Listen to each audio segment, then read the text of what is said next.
ঈদে মিলাদুন্নবী পালন করা যায় কি না? ওটা তো বিদআত। ঈদে মিলাদুন্নবী কেন করবেন? নবীর জন্মদিবস কি সাহাবীগণ করেছেন? ওইভাবে দুরূদ পড়বেন কেন? দুরূদে ইব্রাহিম পড়েন সবসময়। আমার অতি প্রিয় শ্রদ্ধাভাজন শায়েখ আমার কাছে সমাজের মানুষ জানতে চায় যে আপনি কেমন আলেম, আমার কেমন সত্য কথা বলেন যে আপনাকে বাতিল, অপশক্তি, তাগুত শক্তি কোনো প্রকার বাধা দেয় না। তুমি কি ভুল বললে না? তোমার কোনো ওস্তাদ সিলেটে মার খেয়েছে তোমার জানা আছে? বাধা দেয় না মানে তোমার কি বোকামি এটা না? তুমি অজ্ঞ মানুষ। তুমি চাঁপাইনবাবগঞ্জ জায়গির গ্রামের কথা ভুলে গেলে? তুমি রহনপুর চাঁপাইনবাবগঞ্জ জালি গ্রামের কথা ভুলে গেলে? তুমি এই সারাংপুর জুমা মসজিদের কথা ভুলে গেলে? তুমি এখানে বক্তব্য হতে দেওয়া হলো না এটি তুমি ভুলে গেলে? তুমি অন্য কোনো দল করো নাকি? ভেতরে দুর্বলতা রাখিও। আমার সাথে কথা বলো, কোরআন হাদিস পড়ো, মেনে চলার চেষ্টা করো, ফ্রি থাকতে পারো। কষ্ট স্বাভাবিক আসবে। এই দেশে আমার চেয়ে অন্য কারো প্রতি বেশি জুলুম এসেছে বাস্তবতাই, সেটা আমার জানা না। এই তো সারাংপুর বড় মসজিদে আমি খুতবা দিতে উঠেছি, ইন্নাল হামদা বলবো, আজান হয়ে গেছে, সবাই আছেন, আব্দুল সামাদ সালাফিও আছে। একটা যুবক ছেলে এইভাবে হাতটা তুলেছে, মুখটি মেরে বলছে যে নাকের পাশে নিয়েছে, বলছে মিম্বার থেকে নেমা যা, না হলে একবারে মাটিতে মিশিয়ে দেবে।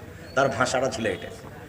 আমি খুতবা দিব, দাঁড়িয়ে গেছি, ইন্নাল হামদা বলবো, এই অবস্থায় আমি মিম্বার থেকে নেমে গেছি।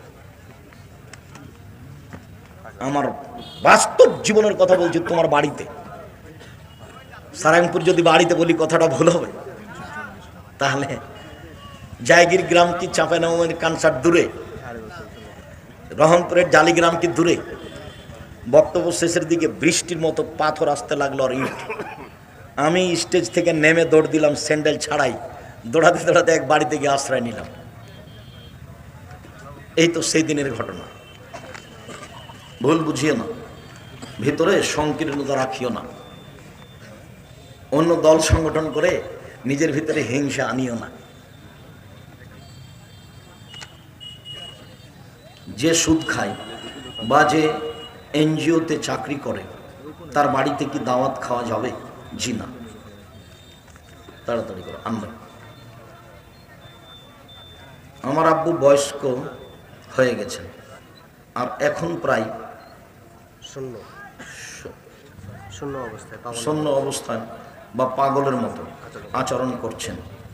তার দাড়িগুলোতে অনেক বেশি উকুন হয়ে গেছে। তার দাড়িগুলো একেবারেই কেটে ছোট করতে পারবো কি? না, তোমরা ছোট করতে চাচ্ছ যেভাবে, আঁচড়ে দাও সেভাবে। দেখো পারো কিনা, মূল্যায়ন করো, তার কথার উত্তর দিও না। একদিন তোমার আব্বা ভালো ছিলেন, এ কথাই ঠিক। একদিন তোমাদের সাথে ভালো আচরণ করছিলেন, তোমাদের রুজির চিন্তা করছিলেন। কাজে সেই দিনকে হিসাব করে আজকে মূল্যায়ন করো, আল্লাহ ভালোবাসবেন। একটা হিন্দু মেয়েকে ভালো লাগে, আমি তাকে বিয়ে করতে চাই। সবচেয়ে ভালো সম্পদ এক লেসানুন দাকের, ওই জিহ্বা, যে জিহ্বা সুবহানাল্লাহ, আলহামদুলিল্লাহ, আল্লাহু আকবার, তাসবিহ তাহলিল জিকির আজকার করতে পারে। দুই কালবুন শাকের, ওই অন্তর সঞ্চিত সম্পদ, দামি সম্পদ, যে অন্তর অল্পতেই খুশি, যাক আলহামদুলিল্লাহ, আল্লাহ যা দিয়েছে আলহামদুলিল্লাহ। তিন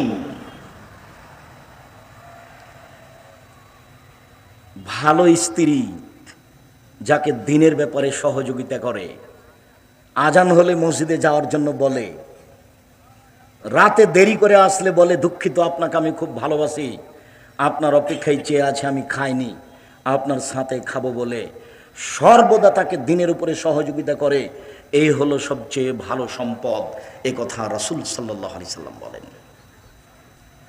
সম্মানিত দিনী ভাই বোন, মহান আল্লাহ বলেন, অকারনা ফি বুয়ুতিকুন্না ওয়ালা তাবাররাজনা তাবাররুজাল জাহিলিয়াতিল উলা। হে মুসলিম মহিলা, বন্যতার যুগে, বর্বরতার যুগে, অসভ্যতার যুগে নারীরা যেভাবে প্রদর্শন দিয়ে চলতো, মাথায় কাপড় দিত না, নগ্ন অর্ধনগ্ন হতো, চলতো, এভাবে তোমরা চলো না। এটা কঠোর আদেশ আল্লাহর পক্ষ থেকে।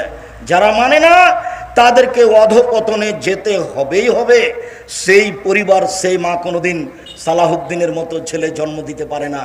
যারা জাতিকে ধ্বংস থেকে কল্যাণের পথে আনতে পারে, মাই খারাপ, তার পেটে একটা ভালো সন্তানের আশা করা যায় কি করে? সম্মানিত দিনী ভাই বোন, মহান আল্লাহ বলেন, ইয়া আইয়ুহান নবী কুল্লি আজওয়াজিকা ওয়া বানাতিকা নিসাল মুমিনিনা ইদনিনা আলাইহিন্না মিন জালাবিবিহিন্না।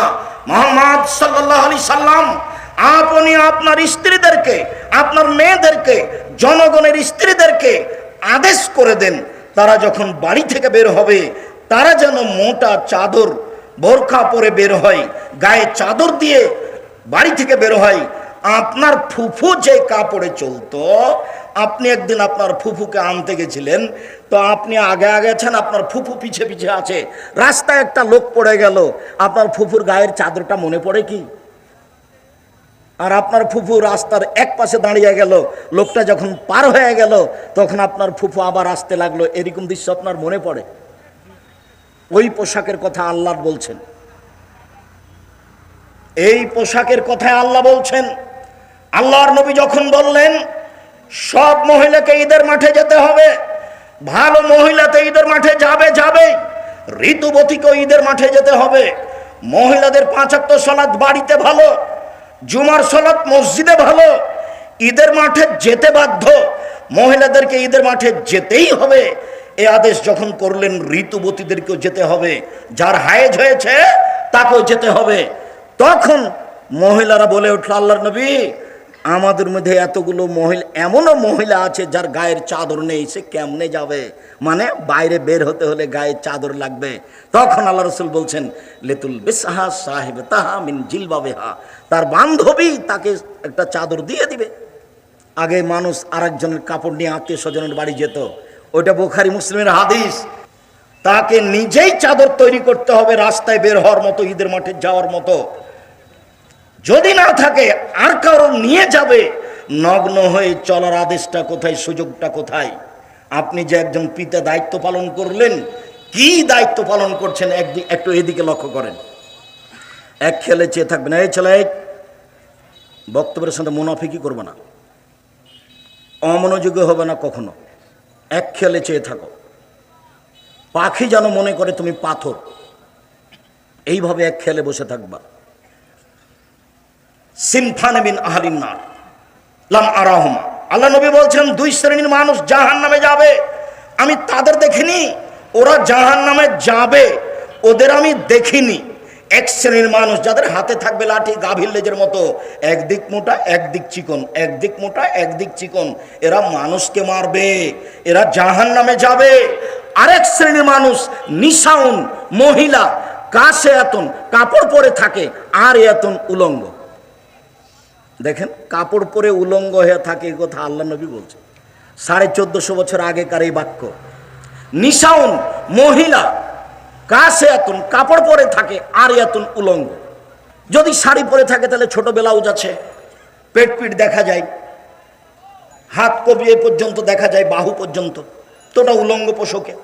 আর যদি বোরখা পরে তাহলে ফ্যাশন বোরখা পরে, ঢঙ্গের বোরখা। আজ থেকে এই বোরখা আর কোনোদিন আপনি গায়ে দিবেন না, আজকে বাড়িতে গিয়ে জ্বালিয়ে দিবেন। এই মেয়ে, তোমাকে বলছি এই বোরখা তুমি আর কোনোদিন পরবা না।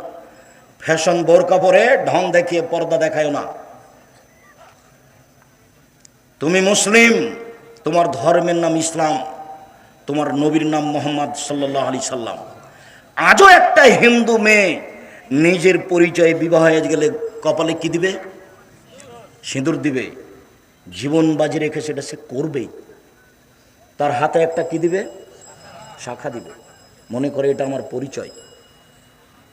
তুমি একজন মুসলিম মহিলা ফ্যাশন বোরকা পরে জাতির ক্ষতি করে নিজেকে শিক্ষিতা মনে করো না। তুমি একজন মুসলিম মহিলা নগ্ন পোশাক পরে, অর্ধনগ্ন পোশাক পরে যুবকের ক্ষতি করে, জাতির ক্ষতি করে, শিক্ষক ছাত্রদের ক্ষতি করে নিজেকে শিক্ষিতা মনে করো না। তুমি শিক্ষিতা নও, তুমি শিক্ষিতা নও, তুমি শিক্ষিতা নও। তোমার বাপ শিক্ষিত নয়, তোমার মা শিক্ষিতা নয়, তোমার বাপ মা যদি নিজেকে শিক্ষিত মানুষ প্রমাণ করতে পারে, তুমি যদি নিজেকে শিক্ষিতা প্রমাণ করতে পারো, আমি আব্দুর রাজ্জাক মিনি ইউসুফ তোমার বাড়ির পাশে ওয়াদা করে গেলাম, আমি জাতির সামনে আর কোনোদিন বক্তব্য দেব না। তুমি কিভাবে প্রমাণ করো সেটা তুমি দেখাবা। তুমি একজন শিক্ষিতা মেয়ে, জাতির ক্ষতি করো। তোমাকে দেখলে পাপ হয়, তোমার চুল দেখলে পাপ হয়, তোমার শরীর দেখলে পাপ হয়, তোমার অঙ্গ প্রত্যঙ্গ দেখলে পাপ হয়, তোমার গোটা দেহটাই হচ্ছে আর একজনের জন্য পাপের বস্তু। আল্লাহ রাসূল বলছেন, আল মারাতু আওরা, মহিলা হচ্ছে ঢেকে রাখা বস্তু, মহিলা হচ্ছে ঢেকে রাখা বস্তু। এ যা খারাজাত, ও যখন বাড়ি থেকে বের হয়, ইস্তাশরাফা শয়তান, শয়তান তখন তাকে পাপের উপরে আরো ক্ষিপ্ত করে তোলে, শয়তান তখন তাকে আরো পাপের উপরে ক্ষিপ্ত করে তোলে। সেই জন্য তো রাস্তায় যখন হাঁটে তখন কেন জানি কেমন কেমন করে, আনছান আনছান করে, একবার ডান দিকে যায়, একবার বাম দিকে যায়, একবার হাত নাড়ে, একবার চুল নাড়ে, দেখেন না কেমন কেমন করে। তার মানে শয়তান তাকে বেকায়দায় ফেলেছে।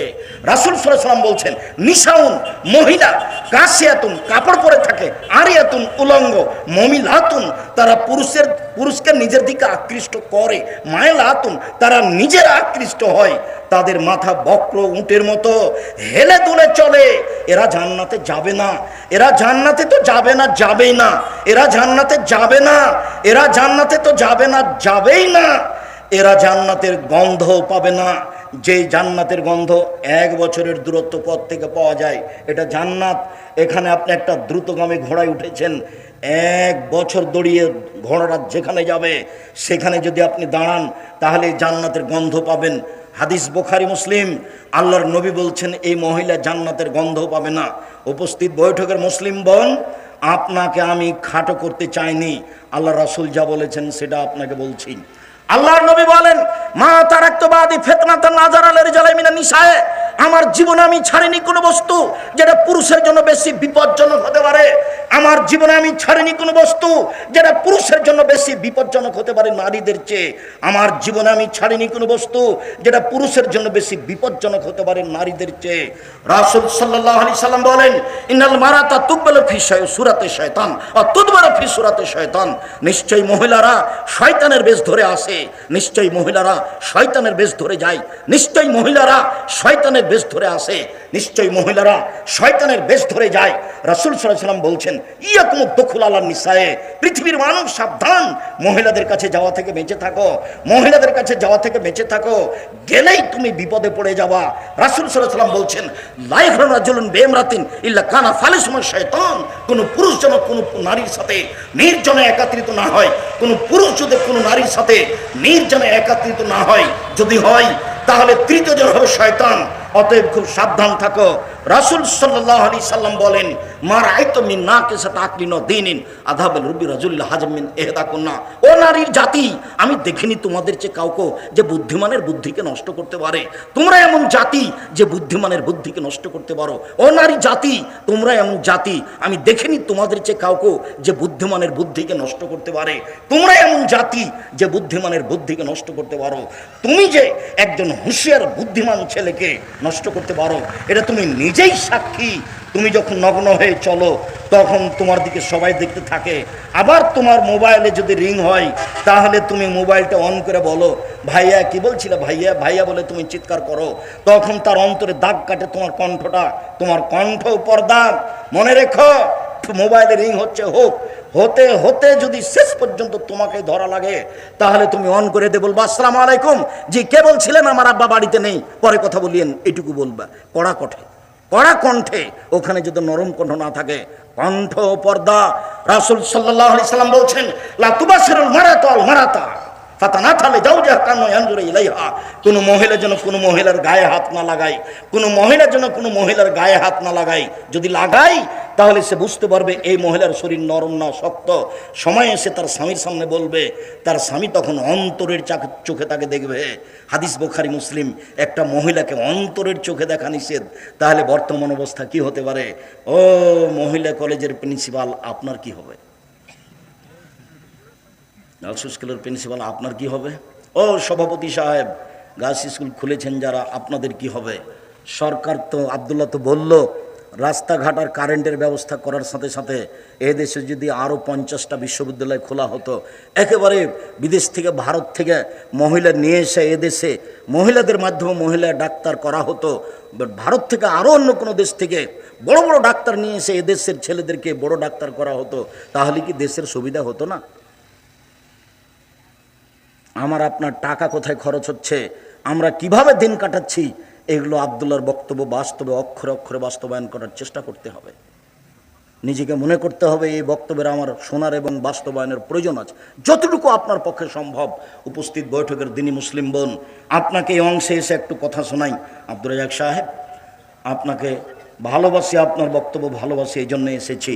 তবে এত শক্তভাবে আমাদের বলবেন এটা আমরা মনে করিনি, দুঃখিত। আপনি আমার দিনী বোন, আপনাকে শক্ত কিছু বলবো এই জন্য আমি আসিনি। যদি আপনি মনে করেন আব্দুর রাজ্জাক সাহেব, আপনি বললেন যে মহিলারা শয়তানের বেশ ধরে আসে, শয়তানের বেশ ধরে যায়, আমি এ কথা বলিনি, এই কথা মুহাম্মদ সাল্লাল্লাহু আলাইহি ওয়াসাল্লাম বলেছেন। আপনাকে আরও বলি, আল্লাহ রাসূল বলছেন, কোনো মহিলা যদি গায়ে আতর গোলাপ সেন্ট মেখে বা কিছু গায়ে মুখে দিয়ে, সোনমুখে দিয়ে, আসকারা মাস্কারা চোখে দিয়ে এইভাবে যদি রাস্তায় হাঁটে, পুরুষ যদি বুঝতে পারে তাহলে সেই মহিলা ব্যভিচারিণী। ব্যভিচারিণী রাসূল সাল্লাল্লাহু আলাইহি ওয়াসাল্লাম কথাটা দুইবার বললেন, অথচ জেনাই করেনি। তাহলে রাসূল সাল্লাল্লাহু আলাইহি ওয়াসাল্লাম বলছেন 3 শ্রেণীর মানুষ জান্নাতে যাবে না, তার মধ্যে তুমিও আছো, তোমার বাপও আছে। 3 শ্রেণীর মানুষ জান্নাতে যাবে না, তার মধ্যে তুমিও আছো, তোমার বাপও আছে। আল্লাহ রাসূল বলছেন মদমিনুল খামর, যারা নিয়মিত বিড়ি, তামাক, জর্দা, সিগারেট, গুল, নেশাদার দ্রব্য খায় পান করে, তারা জান্নাতে যাবে না। 2, রাসূল সাল্লাল্লাহু আলাইহি ওয়াসাল্লাম বলছেন রাজলাতু মিনান নিসায়ে, পুরুষের বেশধারী নারী, যারা পুরুষের জুতা স্যান্ডেল পরে, যারা পুরুষের শার্ট প্যান্ট পরে, যারা পুরুষের পোশাক পরে, তারা জান্নাতে যাবে না। 3, অদায়ুস আল্লাযী ইকরাফি আলাল খাবাসা, যে তার বাড়িতে বেহায়ার সুযোগ দিয়েছে, যার মেয়ে নগ্ন পোশাকে স্কুল কলেজে যায়। বাপ বাংলাদেশে, মেয়ে লন্ডনে পড়ে, বাপ যে কত খুশি, দোকানে বসে কতবার যে বলছে হিসাব নেই। 3 চিল্লাই গেছে, তাসবি টিপছে, বাপ এখানে তাসবি টিপছে, ওখানে মেয়ে জেনার তাসবি টিপছে। জান্নাত তো সহজ নয়। হযরতিন নার বিশাওয়াত, মনের ইচ্ছা দিয়ে জাহান্নাম ঘেরা আছে। হযরতিল জান্নাত বিল মাকারিহ, নিয়ম নীতি, কষ্ট, ক্লেশ, ত্যাগ, তিতিক্ষা দিয়ে জান্নাত ঘেরা আছে। মনের ইচ্ছা দিয়ে জাহান্নাম ঘেরা আছে। মন মতো চলে যে জাহান্নামে যাবে সে, মন মতো চলে যে জাহান্নামে যাবে সে। সুদ ঘুষ খায় দেয় যে জাহান্নামে যাবে সে। ধোঁকাবাজি করে যে, প্রতারণা দেয় যে, জমি জাল করে যে, মন মতো চলে সে, মন মতো চলে যে জাহান্নামে যাবে সে। মিথ্যুক, ধোঁকাবাজ, শয়তান দায়িত্বশীলের প্রশংসা করে যে জাহান্নামে যাবে সে। মানুষকে ফাঁকি দেয় যে জাহান্নামে যাবে সে।